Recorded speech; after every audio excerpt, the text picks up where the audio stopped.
Welcome everybody. You have arrived at the Australian Association for Environmental Education's Green Ed Drinks, which is a once-a-term special guest speaker, chance to catch up on an interesting project that's happening locally in environmental education. And tonight we have Ian James. Welcome. Welcome online to got A Squared, E Squared Youth Advisory Board members joining us from somewhere in Australia. I'm not actually sure where, but the A Squared, E Squared Youth Advisory Board was formed recently, and there are members, I think all under 18, probably a few teenagers in there who are joining in tonight as well, and a couple of A Squared, E Squared members who can't come tonight because they're interstate or otherwise unable to come. So welcome to you, and the call is recorded actually, and so it'll be available. That's right, in training. It will actually be available on the A Squared E Squared website as maybe as a learning circle. So if that's okay, yeah. So actually, some people are here who don't know what A Squared E Squared is, the Australian Association for Environmental Education. Formed decades ago as a result of really the first sprouting of environmental education and environmental science in Australia. Ian is the chair of the Frank Fenner Foundation at the moment. Frank Fenner Foundation and A Squared E Squared have, in biological terms, maybe you could say common ancestors.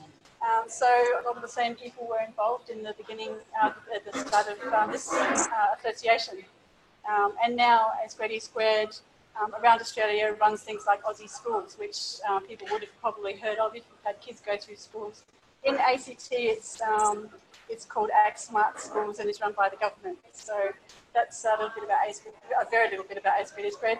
Also publishes this journal, which comes out a few times a year, and really the niche is collaborating with people who are providing environmental education. So that's a little bit of an introduction for those who don't know about the organisation.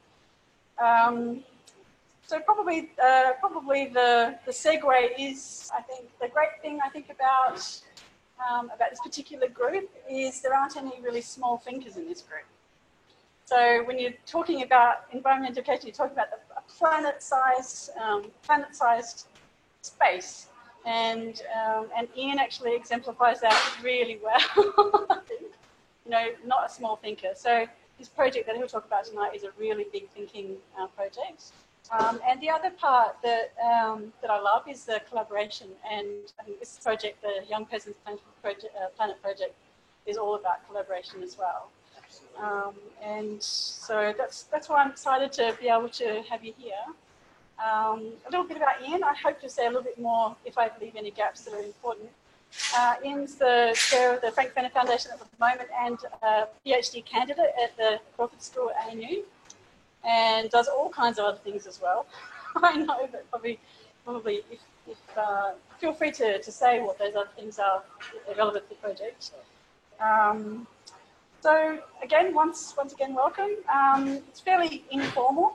Do you have a preference for questions afterwards or during, Ian, just before we get going? As we go through, we're happy with that because okay. It's a small, intimate group. Yep. So we can have a bit of fun tonight. And I know there'll be different parts that people are interested in. So I'm going to give the big picture and then zero down. Yep. Because you're all educators for the aspects that might be quite interesting at a specific level. So feel free to ask. All right. Well, over to you. Thank you. What I might do to make everybody's job at the other end easier is just use the microphone. Yeah, and that should mean you've got a really good sound recording and a sound blast out. So and that's recording the slides as well. So that's right. You to the side when you yep, that'll be fine. I'll point to the slides. So we're going to be doing multi audio, and then we've got a wonderful technique here for switching slides, which is that. Perfect, absolutely perfect. It's working. So one of the wonderful things about technology, there's Moore's law, technology improves by 100% every 1.5 years, etc. And there's another one, which is if technology can make your life difficult, it will. So I always live in fear when I do these talks. Not of doing the talk, I have no problems with that. My panic is all about the slides disappearing. But they shouldn't. They shouldn't, because we have Jody on slides. So let me tell you a little bit about my background, because it'll make sense as to how the program's actually evolved. So I spent 20 years over in Europe working in telecommunications. My clients were 70 of the Fortune 100. So everybody from BHP to Atlas Copco, that was it, to Standard Chartered Bank, everybody. And I actually looked after what was called a partnership program that I set up, which basically meant that instead of going out and selling them lots of telecoms products, we said, what do you need? Needless to say, that went over very well with our customers, and my business was worth probably $200 to $300 million a couple of years after we kicked it off, because as soon as you say, let's work together on your requirements and our requirements, everybody enjoys that. So that's a really important piece of background, because you'll see how the program has built on that sort of collaborative partnership sort of approach. So the first slide I want to kick off with is an acknowledgement to country. And the reason I always start with this when we do our, our broadcasts to all of the students, and now we're going to Australia, Mauritius, India, Singapore, is obviously because of the meaning in Australia and respect for our Indigenous heritage, but also what's happened in our research into this program, and the research I'm doing at ANU, has been the obvious parallel between our historical Indigenous care for country and care for planet. And we've done all of these sort of circuits around to try and work out how we need to go forward. And how we need to go forward is exactly where we came from. In Australia, and we've got 65,000 years of heritage here, and that's the longest culture, but it's also the longest sustainable culture. And I don't know if you've caught up with Bruce Pascoe's book, yeah, of course, and Bill Gammage, which are just wonderful reading. They're not quite in mainstream as much as they should be, but that's our heritage, and this program really, from my perspective, is looking back and taking that forward. And the people we're taking it forward with is young people. Now, there's a background to why we're working with young people, which is quite interesting. So I want to talk a little bit about two books. This book I wrote and we published in 2012. It's called Plan for the Planet. I was living over in the UK and working in the corporate world, as I said. And what got me into this was basically somebody coming up and saying, look, you're doing all this stuff in the corporate world in terms of strategy and bringing things together. Could we apply that to sustainability? And I thought, well, that's great. I've always wanted to do something in the sustainability space. So my background's not sustainability, it's corporate, and also psychology. So I came from a very different place. So what I started to do is look at all the work they'd done. And the group I was working with was a group who are based at Oxford called the Green Economics Institute. And they showed me all their slides and they said, look, will you present this to the Green Party meeting or whatever it was, their conference in the UK. So I looked through the slides and I said, look, this is great, except in the corporate world, if I went back and said, we've got this problem, this problem, this problem, this problem, and this problem, my boss would be saying, well, okay, where's the solution? So let me say, I said, we've got to have something, a vision, a way forward. So I spoke and I outlined all of the issues, and we all know the issues: climate change. We've got, a whole lot of them sort of hitting us over the head at the moment. Energy, and we can go through those. I've got a little list up later, but you know them. But when it comes to solutions, that was the piece that was missing. So they said, look, you know, will you speak? I did. And I said, what we need is a plan for the planet. And everybody got excited about that idea. The guys sort of said, well, will you write something? And so that ended up being the book. And what I did was just simply take what I was doing in the business world, because I got really interested then as to whether business principle, because I'd seen those working for the Coca-Colas, for the BHPs, who are running things in a really efficient way, not necessarily going in the right direction, but a really efficient and effective way. And I thought, hey, if we could apply that to achieving sustainability, that'd be absolutely fantastic. So that's what I started to do. That's what the book did. And the book then just laid out some fairly simple business planning principles, applied that to 10 priority areas that we looked at: population, climate change, energy.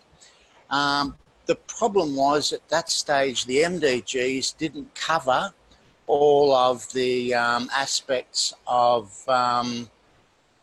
basically the challenges on the planet.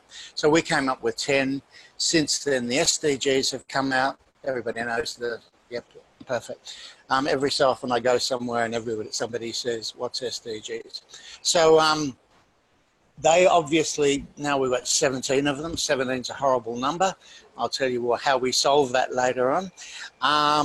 But 17 goals that cover all of the planet rather than just the underdeveloped countries or the developing nations. So we got a big head start with the SDGs over where we got to with the book.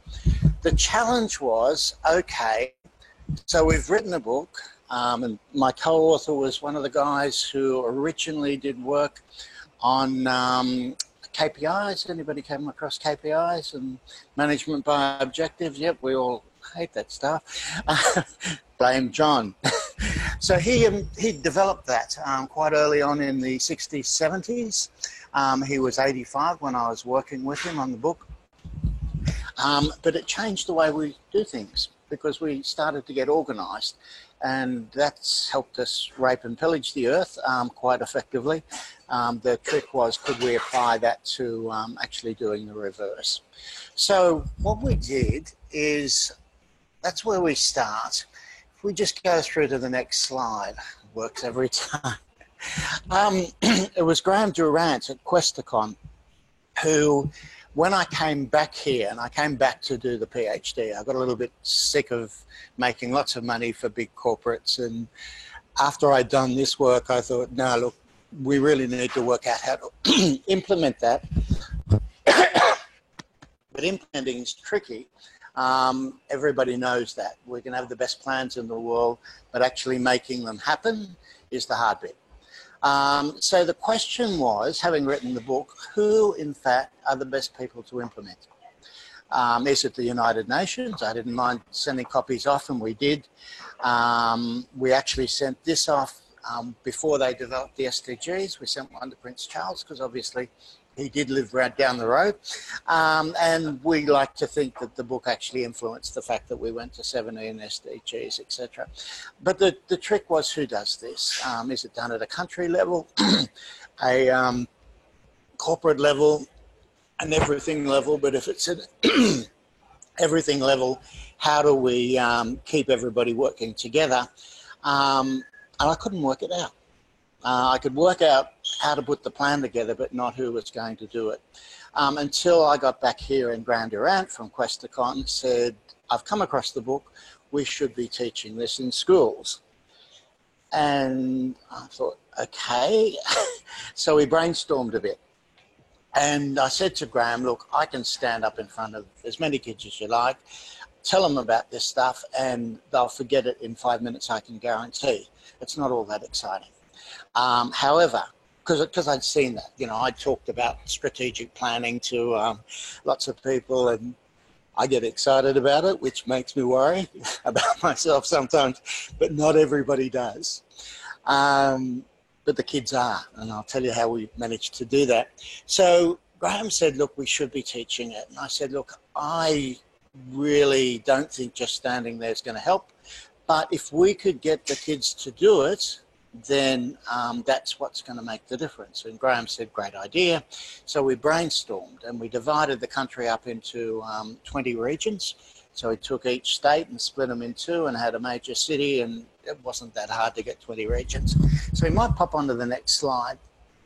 Because what we were discovering was that the blindingly obvious that I had missed, that kids are in fact the future, but the tricky bit was the skills that it takes to actually design and be an architect and make that desired future happen was the bit that was missing. So this is Brian, who obviously lives down the road as well. So we often quote Brian, and he's a big supporter of the program and has been at ANU all the way through. So that's a little bit obvious, but it wasn't obvious to me in the first place. But the best people to take this forward are, in fact, young people. So the whole sort of, let me see, philosophy behind the program is training young people through schools. It's all extracurricular. So there's no, some schools have incorporated it, but it is not necessary to do that. So most students volunteers, teachers volunteer. And what we do is teach them the skills to actually design that sustainable future. So we might just move to the next one. And I want to just give big picture stuff because one of the problems, and I'm going to ask you a question. So when I talk about the future, how many people get excited about what's going to happen and how many people worry? So I'll ask you first, how many people worry? Okay, so that's it's about 67.5% of our group here. I make that up, but it works every time. And how many people get excited? One. Okay, a couple. Yeah, so that's about the other bit. So it's an interesting question because we did a talk and we had the, let me see, the UN envoy from outer space talking at Questacon, and I thought it was a joke, but it wasn't. So there is, of course, a UN envoy for outer space. And we had a whole lot of people on a panel, including one of our students, talking about the future. And really it was all about the challenges on the planet. And at the end of it, everybody in the audience, you could see, was feeling a little bit depressed. And they asked Max, and they said, Max, what do you reckon? And he said, I'm so excited. There's all of this stuff happening. Now, that is a brilliant antidote to what a lot of us feel about sustainability, because a lot of us feel like we've plugged away on this for a long time, and it's, let me see, it just wears you down. Anybody? Yeah. So I felt like that after I'd written the book. Every time I work with the students, it's just an inspiration because it's all that vibrancy of youth. The trick is actually teaching the skills. So this is the waves of innovation. We always start with this with the students because this talks about that sixth wave of innovation, which is sustainability. Why is this going to happen? Because we don't have a choice. So all of the other ones were optional. This one's absolutely, it's Mad Max or a sustainable world, whichever one we prefer. So I always start with this, and that's what the students are thinking of. So what we then start to talk to them about is how they can learn the skills to make that happen. And the skills to make that happen are all the skills I learned in the corporate world. And why do we teach them direct? You know, so there's no watering down. It's really simple. I explain it to the students in the corporate world. Took a while to explain these concepts. The kids pick it up much faster than the corporate guys ever did. But we kept it simple for the corporate guys.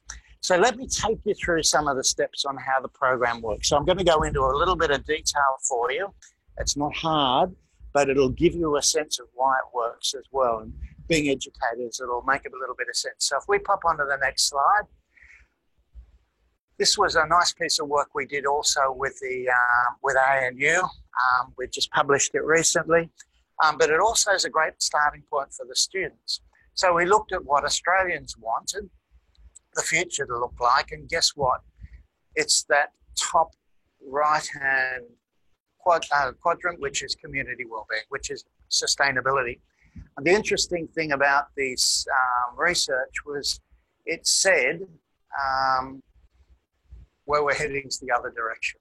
So it's always a good place to start with the students to say, we're down here, but this is in fact where the majority of Australians want. This is a national survey, first time it's been done. And it's that balance. It's a balance is the important word between economic, ecological and social. So that gets a little bit tricky. How do you find that balance? So if we go on to the next slide, we then started to look in the research at whether that was feasible. Because it all sounds great, but if it doesn't make sense, you know, it's not going to work, then you're not going to convince too many business people, etc., too many government people. So there's a wonderful paper in Nature, which is all about growth without tears.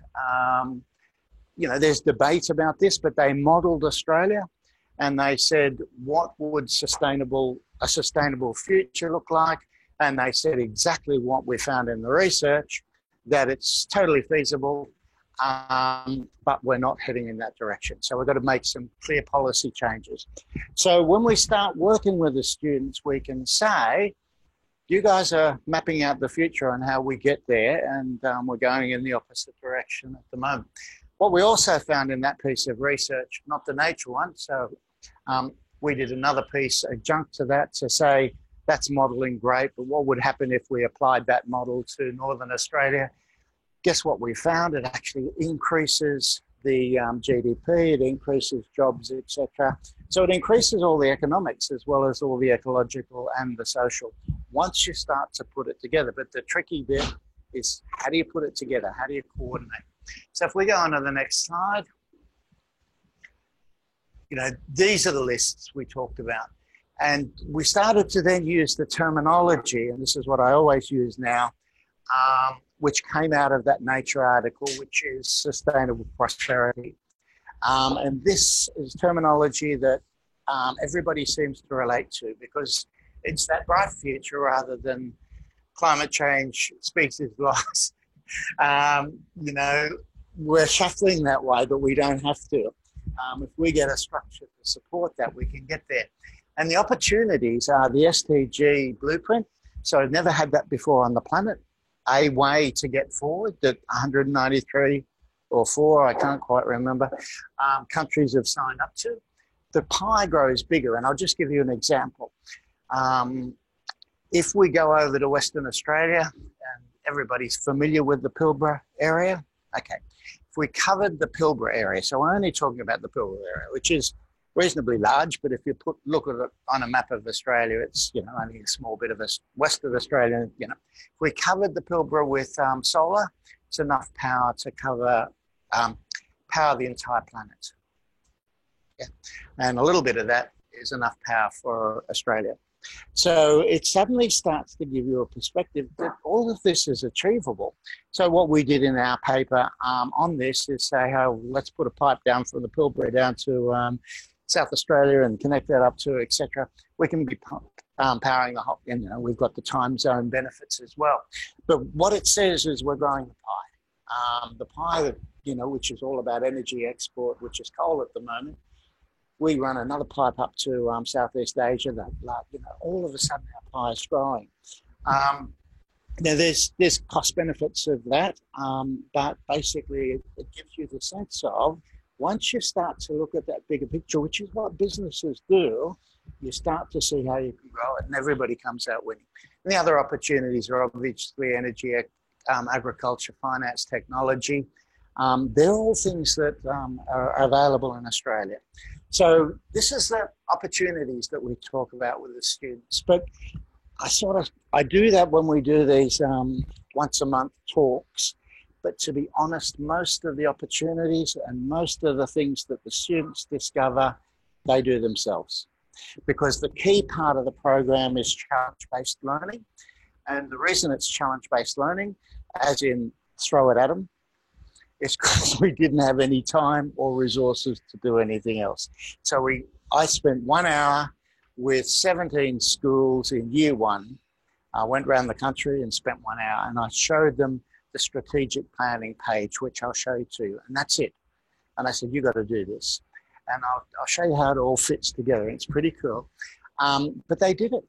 They absolutely nailed it. So if we just go to the next slide.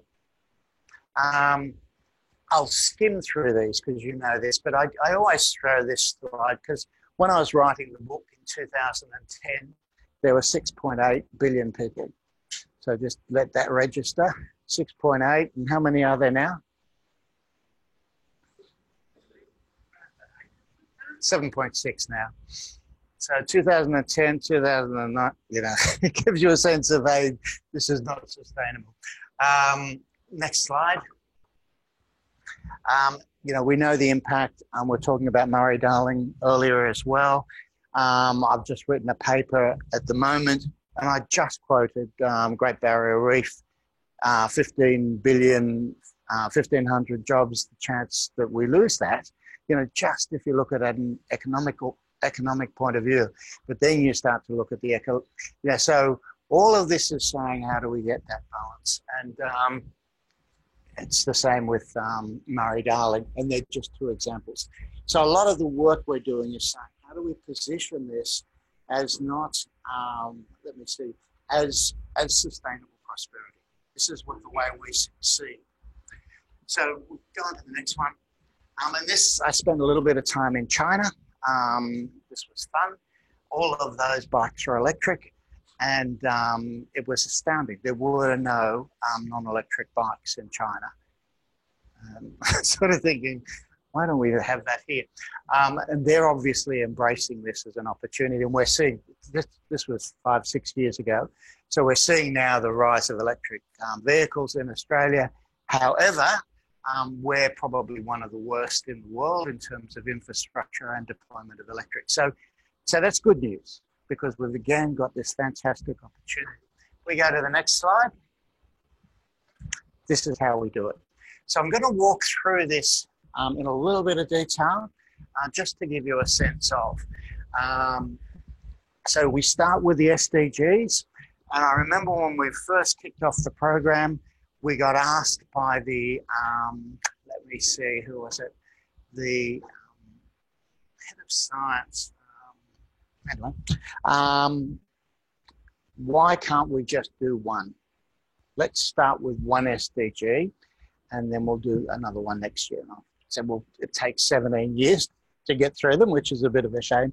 But I'd learned in business that's not a very smart way to do it. If we fix up sales and they go out selling really well, and we haven't fixed production and manufacture, then we're, so the interconnectivities were really, really important. So we said, no, we're going to do all 17. Now, I thought 17 is really hard. How are you going to organize students to deal with 17 different things? So I broke it down to 12 and I grouped them. At the end of the 12 months, the first bit, they said, look, skip the 12. That makes it really complicated. We'll just do all 17. And they just nailed 17. They got their heads around 17. But what we did was for every SDG, we then get them to think through how they would address that. So you can see over on the left-hand side, what we've got is all of the SDGs for a region. And then we did a few sort of what I call sneaky corporate tricks, but they're not that sneaky and they're not that corporate, but they really work. And the first one is we say to the students, okay, you pick one SDG, and you can do that as a group or you can do that as an individual student. And what I want you to do is research and find out what's happening. 10 things that are happening in your, what we call eco zones. So each of those 20 pieces of Australia were an eco zone. They had to find out what's happening. So they could do as much research as they like. And they had to come up with 10 of them. And then we said, find out, because people will say, this is happening, but, or this isn't happening, but it should be. Find out all the things that should be happening as well. It's all 2 questions. Get 10 of those. That's your job. Once you've got the 20 of them, because you've got 10 of each, I want you to use another sneaky principle. So that's sneaky principle 1, research. Challenge-based learning, you've got to work it out. We're not going to tell you. We gave them some websites to look at, but they had to do it. Sneaky principle 2 from the corporate world, a thing called Pareto principle. Anybody come across that? 80-20 rule? Yep, and prioritization. Okay, two little things that I used a lot in business. So I'm not, all that smart, so I keep things simple as well. But of those 20, for every one of them, rate out of 10 how urgent that is and how important. So for each issue you come across, opportunity, thing that needs to happen, give it a rating out of 10. Then add the 2 scores. And then you've got 20 things. 80-20 rule or Pareto principle says if you tackle the top 20% of anything, then you'll probably hit 80% of the issues. So he said, you got 20 scores, pick your top 4, 20% of 20, and you've got your 4 things you're going to work on. Make sense? Really simple, but you can see that process of taking a really big problem and actually breaking it down into 4 things we're going to focus on for this area. So that's that principle over there, and I'll show you the next steps in a bit. Students did it together. We might jump onto the next slide because it'll explain it a little bit more. So the sort of principles we're using, obviously starting with the Sustainable Development Goals, STEM skills, so all of the research type skills, research and evaluation, challenge-based learning, strategic planning. So at the end of it, I was able to say to the students, look, you're all experts at strategic planning, and they are. So if they walk into any corporate at age 15 and say, I know how to put a strategic plan together, the guys will be bowled over, and we know that because we work with Mauritius Commercial Bank, and the CEO said, I can't believe these kids have done this. And I'll show you what they did in a sec. Global citizenship, so we really build on the whole key global competencies of working together, working with other countries, working collaboratively. And then what we have at the end is we translate the plans into action, which we call SDG Challenge Projects. So if we go on to the next slide. Okay, so up the top here, you have your 10 of what's happening, what needs to happen, and your little prioritization scales over the other side. Down here, you have the second form that the students need to build. So bear in mind, we're taking the world's biggest problems, all of them, all 17, we're not picking on one, and all the students have to complete is 2 pages. This one down here goes through, this is the bit I went out and explained to them. This is the strategic planning piece. Now bear in mind, we're talking 15, 16-year-olds here. They got this in five minutes. This was not hard. And believe me, they got it a lot faster than all the corporate guys I ever used to work with. And it's not hard. You've got your 4 things down the left-hand side next to it. What are your objectives? So we just worked through an example, and I'll give you an idea of that. We went up to Darwin. They said, look, 1 in 15 people up here are homeless, and we want to do something. That's one of the things we've got under our umbrella. So I said, well, what would you like it to be in 5 years? Well, half that. So what's that? 1 in 30 are homeless. Okay, that's pretty easy. And what's that incrementally over 5 years? Well, I could work that out. It's about 3. So how are we going to get there? And then we just talked about things like education, about confidence building, about skills. And so they started to list those. Who's going to do that? Are they talking to each other? Well, no. So it was very easy to work through that. And that was it. 1 hour to say, okay, you've now got to fill these in based on your 4 points for every SDG. And that's the plan. It was that simple, because what the students did, and I talked about 2 books, is we then just assembled,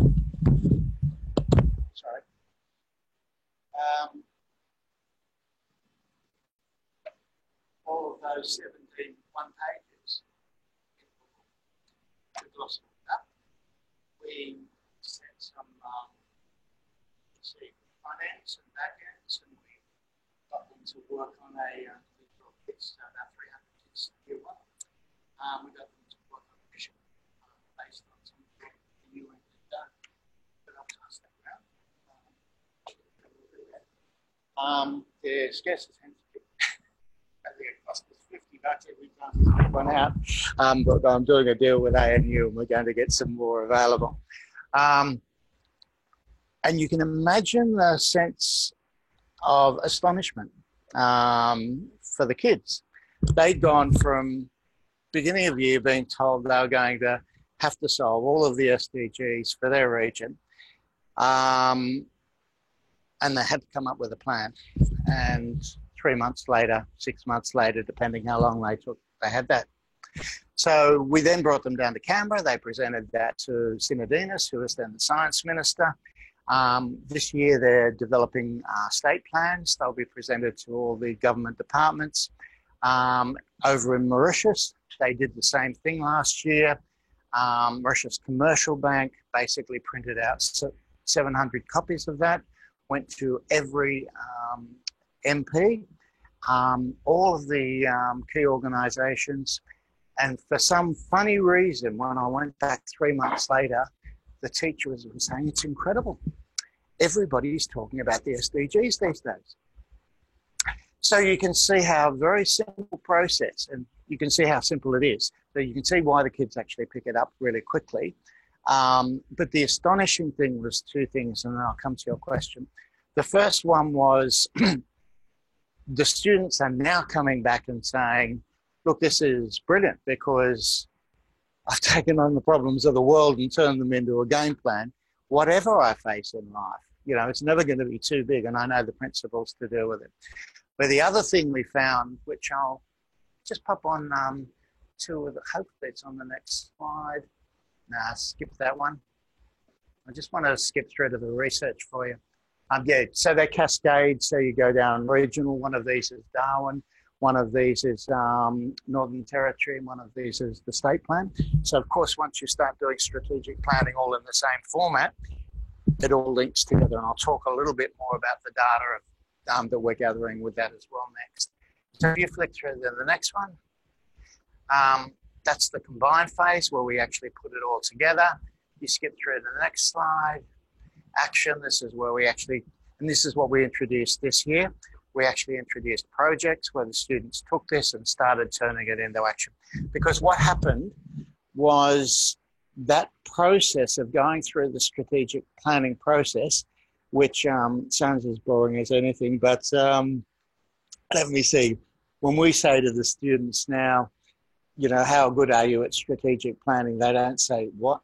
They say, oh, you know, it's shot through the roof. But the other most important thing about the research, because we tested the students before and after, was 3 words. They went from overwhelmed to understanding to empowered. And it's really interesting. So at the end, the biggest problem we had at the first year is they're all saying, we don't want to stop. What's next year? And second thing is, look, all this planning is pretty good, but when do we get down to action? And one of my favourite stories is over in Western Australia. One of the girls woke up, you know, after they'd completed the plan and said, we've got to get doing something. So she rang up the other girls at the school and said, look, let's set up this project. And they set up this project, which they called Rubbish Rangers. And it meant they were just going around the school. They allocated areas in the school for each of them. And they'd go around and just make sure the rubbish was being picked up. And I said, well, how did that go down? They said, well, the biggest problem we had is the teachers coming up and saying, why are you on detention? Because you're some of the smartest kids. And then they'd explain the project. But it gave us a sense, and you know, since then we've just had some fantastic sort of results. One of our students from Tasmania has just come back from GOP over in Poland. He was nominated to do that. These are all of the ends, so I'll whiz through to the end slides and then we can fly through them. Mauritius has just been nominated for the National Quality Award, and they've just won it against all other organisations. So just remember that this is not an innovation award, this is a quality award. This is the Ravi Gandhi Centre who we've run it with over there. They're all off to Japan to compete in the International Quality Awards, all based on the actual program. So this year we had to introduce action, and we're fortunate we've teamed up with Curtin University, who have had developed a program, an action program, but they didn't have all of the actions linked. So once you put the two of them together, and they had a platform where they teach the students how to take an idea and how to turn that into a project and turn that into a reality.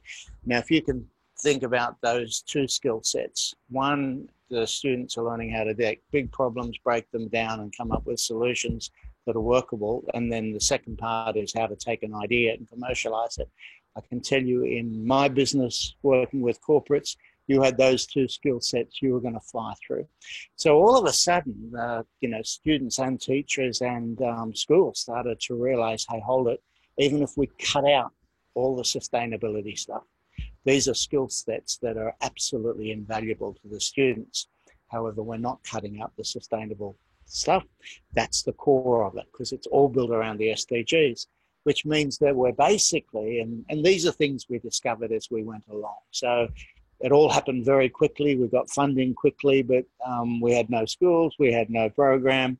So the whole program is designed around Corporate 101, because I didn't have any chance to do anything else. So basically I'd be typing it out, we put it on the website, and then I'd be getting the students and schools coming back next week and saying, when's the next thing? As soon as I finished typing.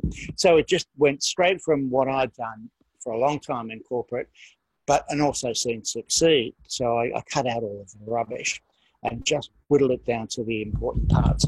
So that's the action phase. If we just pop through to the next slide. The last thing we did was we promised all of the students that they'd present this to the politicians, and we'd promised them all year. And we didn't know how we were going to do that, but Department of Industry, Innovation and Science came through, and they funded a STEM conference over in Canberra. We brought 50 students across. Last year, they funded the students to go over to Mauritius, so we had 100 students. This year, we're going to Singapore because we've got Singapore students this year. We're hoping to bring across the Indian students. Australia will go up there, and obviously the Mauritian students come across. So the other wonderful thing was to actually see everybody getting together, and even the first year, because all of the students and schools had worked on it separately, and to suddenly have a whole group of people who thought the same way, had the same skill set, and developed the plan. And there's a lovely little, it's not a segue, I don't know what it is, but a little twist to the tale. So they developed the 17, because we didn't have the 20 schools first year, we only had 17, but we had to present the plan to Parliament. And I went over to Questacon, and Graham Durant said, what's the plan going to look like? I said, Graham, what do you want it to look like? So he pulled out a nice glossy that they did of the John Howard Walk, and we said, that's what it'll look like, and no problems. But the other tricky bit was we had 17 different plans for each SDG, and no time to pull it together, because at the same time, Alana and I were getting married, like literally the week before the conference. So I was a tad busy. And I remember being in the, it was the car wash when we were washing the cars, and I had, let me see, Brian Schmidt's PA ring up and say, look, I just want to talk about, what Brian's introduction, etc. What's that noise in the back? I said, it's the car wash. What are you doing in the car wash? It's Friday morning. Said, well, I've got a wedding tomorrow. His wedding night. Oh, anyway, we're best buddies after that. And then driving back after we found out that we had a problem with tablecloths, I had the UN ring up, and they said, what's that noise in the back? Not quite what that's what. But anyway, I explained the same thing, and they then videoed all of the students at the conference here. So it was very exciting when all the students came together. But what we didn't have time to do, because I thought I'll have to collate it all, the 17 different reports, but I didn't have time. So I went back and I said, look, we've got to pull this report together. We've got a big breakfast at Parliament House. We've got everybody who's everybody in science coming along. Questacon had organised that as the launch for Science Week. It's absolutely brilliant. No book. So you can imagine the little sense of we've got to get something together. So I just went back to the students and I said, okay, can you, this is how I would do it. Do you reckon, who'd like to have a go? 50 students put their hands up. 2 weeks later, that's what we had. They just pulled it together. So it changed my whole perception about the future, who in fact are the best guys to hand the baton over to. And the way I always look at it is, we've not done a bad job getting to where we're up to now, but we've only done part one. And we're probably not going to be the guys to take it to part two, which is making all the wonderful things we have on the planet sustainable, but these guys can. So that's pretty much the program. This is pictures of the conference. We actually had the Deputy Prime Minister in Mauritius come and welcome all of the students. I said, how'd you get him, Jenny? Who's the High Commissioner? She said he used to be a teacher. He loves this stuff. We go to the next slide. These are the jumps in sort of just understanding awareness, motivation, action, orientation before and after. Simple slide, but it just gives you a sense. It just goes through the roof. Next one's similar. And you'll see they're different results, different ways. So this was quite a sophisticated study. The second year, we really simplified it down on climate change. Don't bother about trying to read them, but some of them were reverse questions, so we could test whether there really was a change. And we got significant changes there all the way through. You go through the next slide. They say don't put up busy slides. This is a busy slide, but it just means I haven't got another 20 slides because there's only one after this, but it just is a quick summary of where we're up to. So we've now got country plans for here. We'll have four other countries end of this year. We're cascading down to all regions, but you can get a sense of what that actually means. So we're capturing information in every region by the students. They're doing the work on what's happening and what needs to happen in their region. Now, the beauty of working with the Curtin platform is we now have a database. So originally it was all just done on PDF pages that they loaded up on the website and other schools could see. Now we're actually gathering the data, which means that the students can still see it, but we can start to have a pretty good picture as we expand out internationally and then go more regionally of exactly what's happening and what needs to happen. So it's a wonderful database, and we're talking with Ernst & Young about potentially looking at how we can interrogate that. And this is what corporates do all the time, but we're developing the information to do that. Challenge projects have covered. Operating platform is this database gathering platform. Management structure, we now run it through the Frank Fenner Foundation, which is pretty exciting. And they've been fantastic in support. Financial management, we've got a number of grants, but because it's now run through Frank Fenner, it means we can start to raise additional funds to support it. So the last thing is it's free to schools. So it's been one of the principles from day one that there should be no barrier to entry for any student or any school. So that's, of course, caused lots of fun things in terms of, well, how are you going to fund this?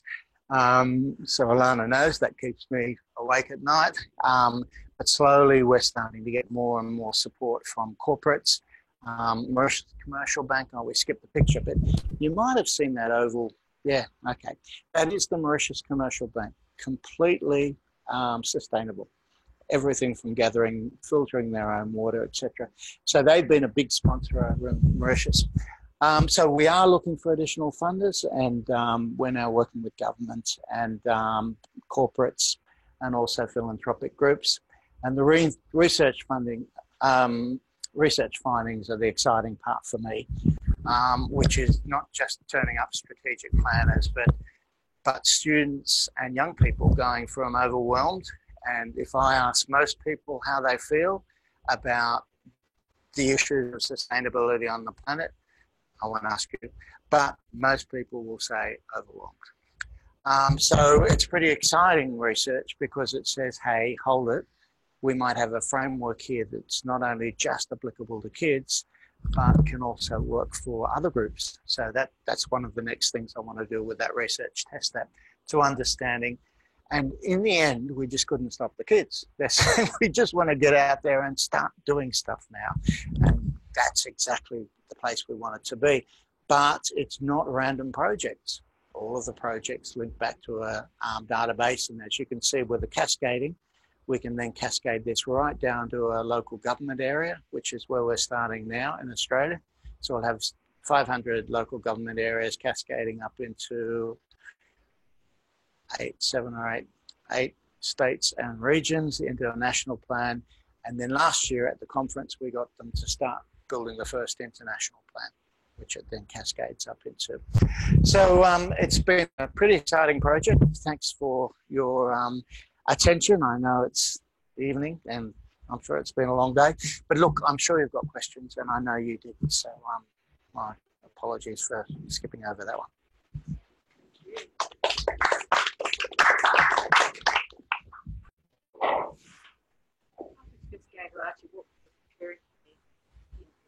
Sort of have answered the program around preschool, because I was wondering what sort of schools have taken it up, because a lot of those pictures look like they make the private schools. Yeah, a really good point. Okay, we were desperate. Okay, so sorry. Okay, yeah. So when we started out, we basically got some funding so we started about now, 3 years ago, but it wasn't about now, it was about 2 weeks before this. We'd been talking about it, but Questacon had some spare funds being end of financial year and said, look, we can, if you can get it through ANU, we've got 50K to build a website. So getting anything through any organisation, and we basically had 2 days in the end, and ANU were unbelievable. So we put it through them, then that paid our website developer. We got up the website, we had no schools. So it's a really simple answer, everybody, because we basically opened it up through Inspiring Australia and all the STEM groups and said anybody who wants to join is welcome. Our experience then was we would take everybody because we were desperate, but it was quite interesting because we got a really good mix of public schools, private schools, independent Christian schools, and Catholic schools. And we tried to do a little bit of research in the beginning to see if there was any differential in results. And it's really hard to test, but just looking at it, no differences. So it was open to everybody, and it still is. And the age Age, we targeted it at 15, well, basically year 10 to 12. However, Byron Bay came back to us and said, look, we've got a bunch of bright year sixes. They're our top end. We need something to challenge them. Can they do it? And I said, of course. And I've had primary schools come back because that's why I went through the process. The process is actually pretty simple because filling in the forms is easy. It's really just how much and your ability to do that research. But 10 to 12 is ideal. And now what we've got, which is unbelievably exciting, and it's I didn't know it was going to happen, but we've got 2 of our graduates now at ANU, both studying environmental sciences or international stuff because they did the program. And the students are basically saying, we don't want to stop doing this once we leave school happen. So we now have a team with Frank Fenner Foundation, which incorporates those students, of students actually helping run the program. So we have a subcommittee helping actually run it and design it. So I've done the strategic planning bit, but how we move forward is driven by the students. I just realised that on 7 we actually have to go because the space is